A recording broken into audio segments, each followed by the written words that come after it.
This is Levels of Geeks Podcast, bringing you action movie reviews from across the decades, plus box office numbers and insight like never before. And now your host of Levels of Geeks Podcast, Alex and Friends. What's up, everyone? Welcome to episode number 22 of the Levels of Geeks Podcast. I am your host, Nate from Netflix Reviews, and that is Alex Figueroa. And we are going to be talking about our non-franchise movie of the week, which is Total Recall, 1990 sci-fi action classic starring Arnold Schwarzenegger. And me and Alex are going to give you our take on this movie, very popular movie in the film community. I know most people like it.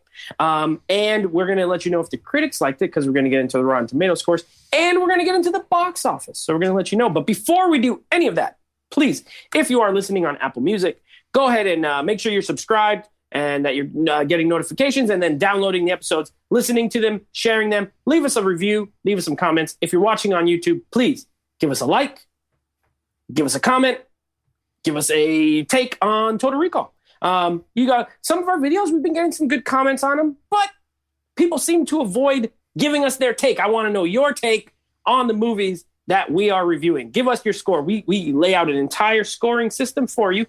Follow that. So please, and always thanks for watching. So Alex, yes. Total Recall. I have no idea how this did. This movie came out when I was 3. So, and I've never gone back to look at how much it made in the box office. So this will be news to me. Well, you're going to be surprised, my friend, because Arnold didn't disappoint. Total Recall 1990 box office numbers. Domestically, $119 million. Ooh. It's not bad. Nice. That's good for 1990 money. That's good. It is. Terminator. Again, with the damn Terminator. International, $141 million. Not bad. Okay. For a worldwide total of $261 million on a budget of $65 million. It's not bad. Now, you guys know me. This is a guess. You guys know I love to guess inflation. I'm not doing the calculator anymore, because last time I did it, it led to a 19-comment debate on one of the videos. Even though I was close and correct, I'm not going to look it up. If I had to guess, worldwide box office, close to a quarter or a little over $250,000 or $250 million, I'm going to say that's probably about $500 million, maybe a little over $500 million in today's money. That's a hit. Yeah. Budget, if you double that, it's about $120 million. It made about 3.5, 4 times its budget. So this sounds like a pretty big hit, if you ask me. Now, how was it received with the critics? I know you guys are asking. I'm about to tell you. 82% on Rotten Tomatoes. Okay. So a very well-received movie. This was, like I said, in our last review on Ip Man. Ip Man and this combined, both 86 and 82, two of our highest reviewed, like, 1 week movies. Usually there's one that's bad, or sometimes 2 that's bad.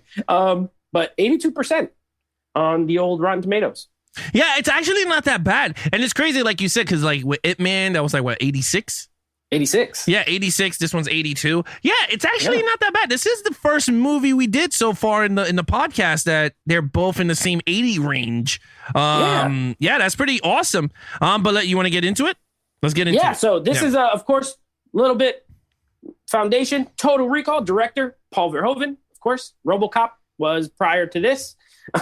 Showgirls was after. No, of course, also he directed but Basic Instinct after this. Yeah. Starship Troopers. Paul Verhoeven, Hollow Man, likes the sci-fi, likes the thriller, likes the extreme kind of. He's kind of an extreme filmmaker. I always dug him. Right. And of course, stars Arnold Schwarzenegger. We got Sharon Stone. We got Michael Ironside. Good solid cast, especially for 1990. So, lead character, that is Mr. Arnold Schwarzenegger. Alex, please tell us what you thought. Yeah, so Arnold Schwarzenegger as Dennis Quaid, right? That was Dennis Quaid. It's Quaid, and it's also, he has another name too. What was the other name? I just watched this. Did I just call him Dennis Quaid? Dennis Quaid's an actor. It's not Dennis Quaid. It's Quaid, and then his real name is something that I'm going to draw a blank right now. Was it Jack? He always been named like Jack.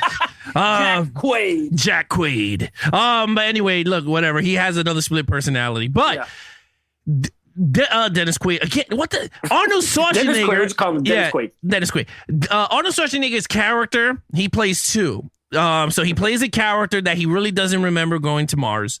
but he was really on Mars. So the movie's kind of like one of those, like, the first Tenant before Tenant became Tenant, if you know what I mean, right?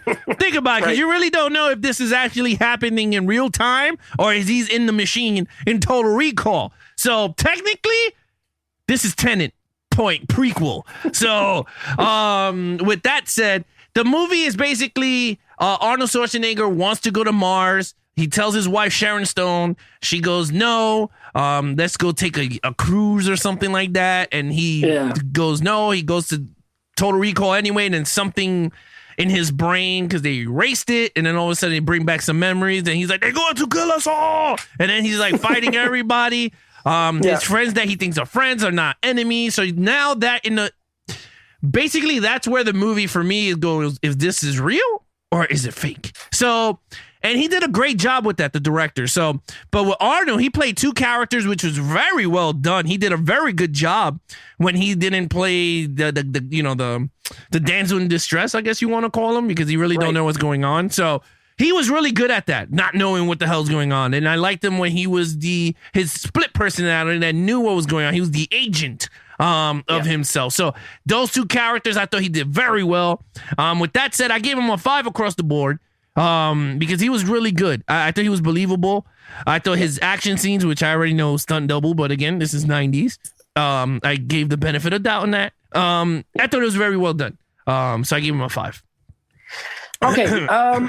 Yeah, he actually almost plays 3 characters, because you got he's a bad guy at first. Then he's a bad guy who turns good. Right, he's like an infiltrator guy or whatever. So then he's being good, and then he plays a confused guy for the rest of the movie. He's just confused. He don't know what's going on. He don't know if these memories are real or fake. He's just constantly asking people questions. He's like, "What is this? Who is that? Why can't we go here? I gotta go here. What is this? What's this thing in my nose? I gotta take it out." It's hilarious. I love him in this movie. I love Arnold Schwarzenegger in this movie. I think it is one of his better roles. Yeah. I'd put it in the upper tier of Arnold Schwarzenegger characters, along with the Terminator. This one's right up there. I think it's a great role for him. He got to be funny. He got to have some charisma, some charismatic moments, especially when he's the agent. He's kind of like, the way he talks is kind of sarcastic, Yeah. He's like, hey, man, I'm you. Like, it's kind of weird to like see him play, that kind of guy. I really liked it. I agree with you. 5 out of 5. I love Arnold Schwarzenegger in this movie. I like the character. I'm just that you're with him the whole ride. You are just as confused as he is. Yes, you were. He does a good job. So, 5 out of 5 for me as well. All right. So, villain. Yep. This is really my only kind of soft point in this movie, to be honest. I don't love him. What's his name? The guy. He's like a businessman guy who owns Mars and owns all this stuff on Mars. And it's funny. I called me and my wife was watching this, and I was like, "Oh man, it's Dick Jones."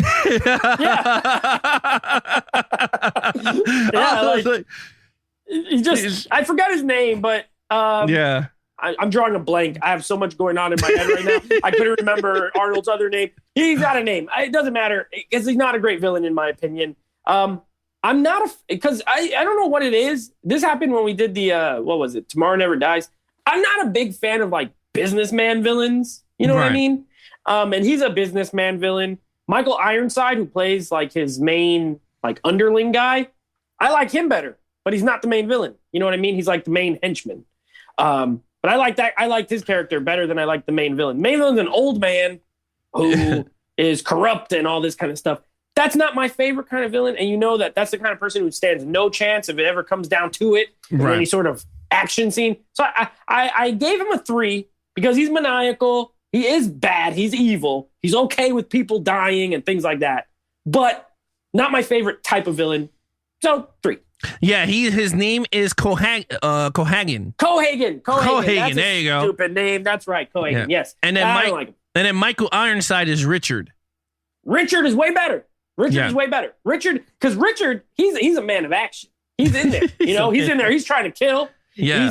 He's not scared of Arnold's character. If they met face to face, he's not scared of him. If this old guy sees him, he's got no shot. So, Cohagen 3, Richard 4, but he's not what we're scoring. I'd give him a 4. Right.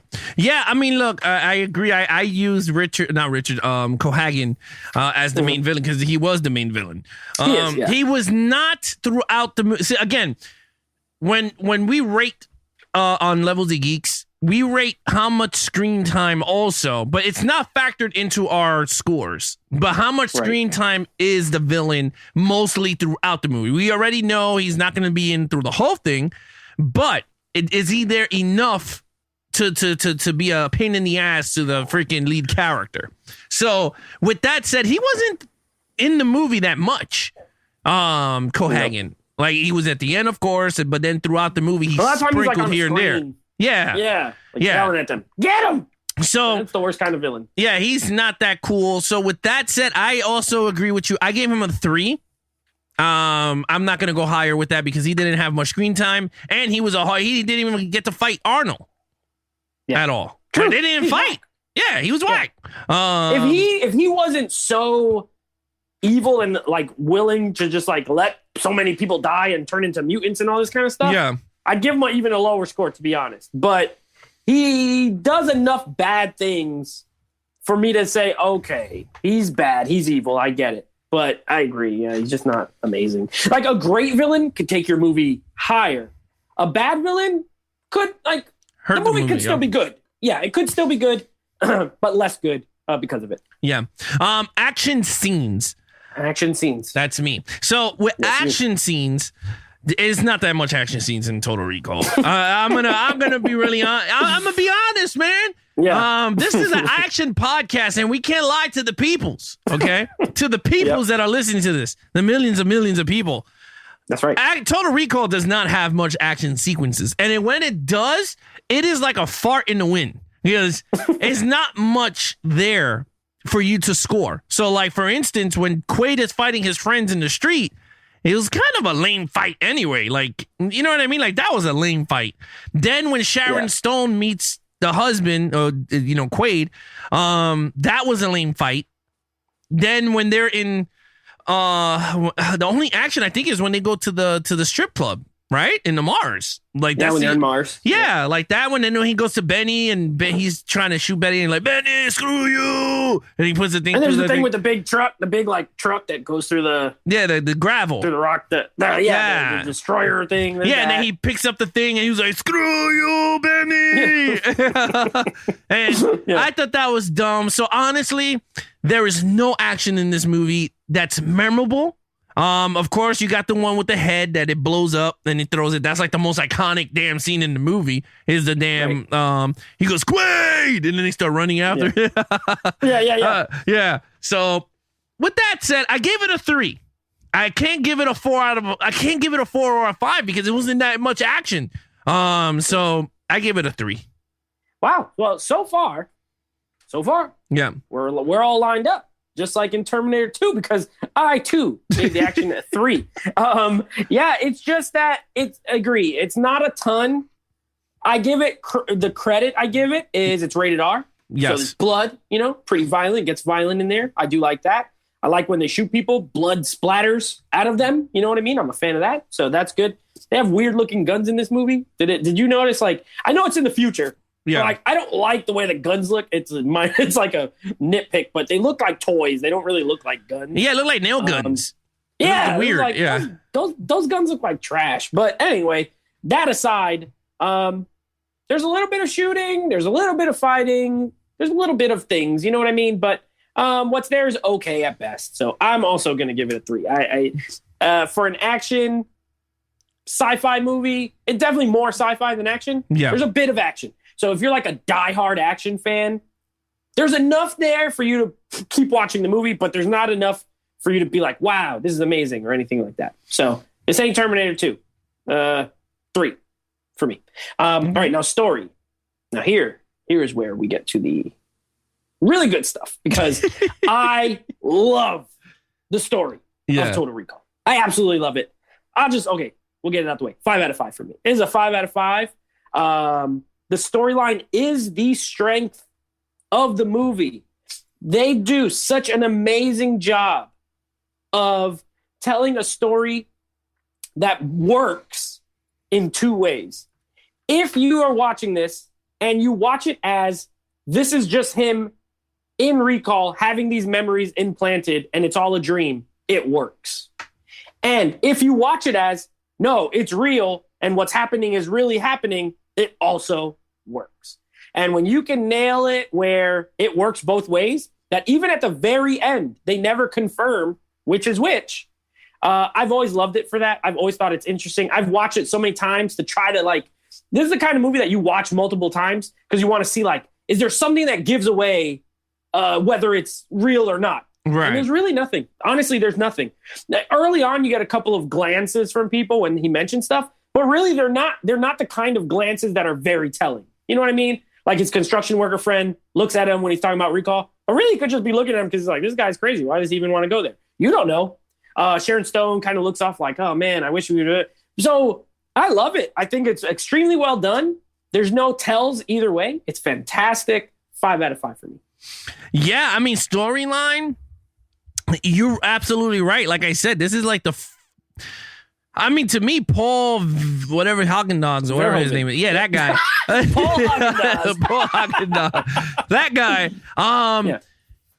He was like the first Christopher Nolan, like I said, with this whole, you really don't know if you're watching it real or not, like you said. Because even rewatching this movie, I do know exactly what's going to happen. I really was lost too. I was like, is he really in the damn machine? They don't give anything away that says if it is or isn't. Yeah, it's very well edited. It's very well storytelling, whatever draft version this movie is. I mean, they perfected it to the T in terms of script. I agree with you. I gave it a 5 across the board. It's a great story.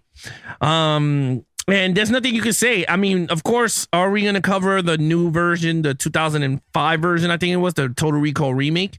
I don't know. We're going to cover that. Maybe later down we'll do like a month of remakes or something. But a month of remakes would be good. Yeah, we'll do like a month of remakes of action movies. Yeah. That would be pretty fun. And that would be one of them because I really, really want to see that one again. I've seen it once and that's it. So with that said, 5 across the board. We're still tied there, but it's up to the overall. So here we go. Movie. We're going to find out. You go overall. Yeah. So look, overall, this movie is a fantastic movie. This is another gem for Arnold Schwarzenegger's career. If you guys do not own this damn movie, please go out there and get it. I don't know why you would not have this in your movie collection. Yeah, you must be crazy. But overall, you get great storytelling.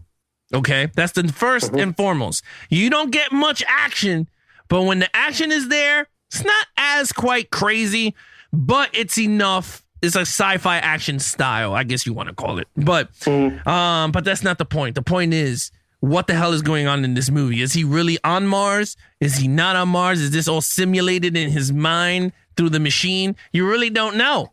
But with everything in this whole entire package, I'm going to give this a 4 out of a 5. I'm not going to give this a masterpiece. I can't give it a 5 out of a 5. It's not 5 material, but it's a 4 out of a 5 for me. So go ahead, Nate. Well, folks, we got history. I got the same exact score. A 4 out of 5. Way. No, a 4 out of a 5. I have it written down right here. So and I agree. There's reasons why I always mark this around like an 8 out of 10 when I've seen it before. Yeah. Because there's a few things here and there that I don't like certain characters. I don't like the taxi driver guy, the black guy with the 5. Oh, Benny. Or whatever. He's annoying. Minor things here and there. The villain, not great. There's not a lot of action, and we're doing an action podcast anyway, so it does factor into the score. But couple things that got going for it. Fantastic directing by Paul Verhoeven. Fantastic storyline. Absolutely airtight. It's airtight. You get a great score by Jerry Goldsmith, one of the best 80s, early 90s. He did RoboCop. He did this movie as well. Fantastic music. He did Rambo's. Yeah. Rambo. Yep. Jerry Goldsmith. Yeah, he did the Rambo movies. Sharon Stone is a total babe. Absolute babe. Young. Listen, 1990 Sharon Stone, absolutely gorgeous. She's one of those ones I feel comfortable using the word babe. She's just a babe. She's just she's hot. You know what I mean? Yeah, she is hot. Some actresses, you say, wow, she's very gorgeous. Or Sharon Stone is a smoke show. She's absolutely hot. I love her. Yeah. So I love early 90s Sharon Stone. She's in this and she's cool. Michael Ironside is cool. Good cast overall, except Benny. And you know what's a funny story? Real quick, I remember. So this movie, I saw this when I was a little kid. I want to say maybe 5 years old. My grandma, she used to let me watch everything, even though I wasn't supposed to. So she put on Total Recall, and this movie scared me, and I didn't watch it again until I was older. The scene at the beginning where his eyes are like bulging out of his head. Oh yeah. Like that image was like burned into my mind when I was a kid. So I couldn't watch this movie. I was like, no, I think it's scary. Like I remember that the little Quatu guy or whatever. That's like the little coming out of his, like, it was disgusting looking. Oh, that scared me. Open your mind, Queen. Yeah, like that's okay. Imagine if you're 5 and not maybe not a 5-year-old now, but a 5-year-old who grew up when I grew up. You know, movies were different. There's less jaded, less saturation. You know what I mean? Scary. This movie was scary. The taxi driver was terrifying. The robot one, he's scary looking. When he pulls a thing out of his nose, like there's a lot of moments that scared me when I was a child. So I didn't watch this movie again until I was like fully grown man. And I'm glad I did, because now I love it. Because now I'm not a scaredy cat anymore. You're not scaredy. Yeah, this movie scared the hell out of me when I was little. So I also gave it a 4 overall. So total, we should be at the exact same number, which would be a 20 out of 25. Yeah, total points is 20 out of 20.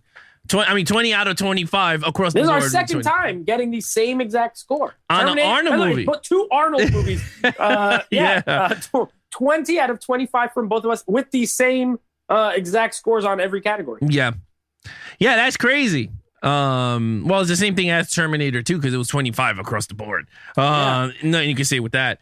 But this is a 90s classic. Like this, I'm glad you said it. It's one of those movies like I just feel like all movie fans should own.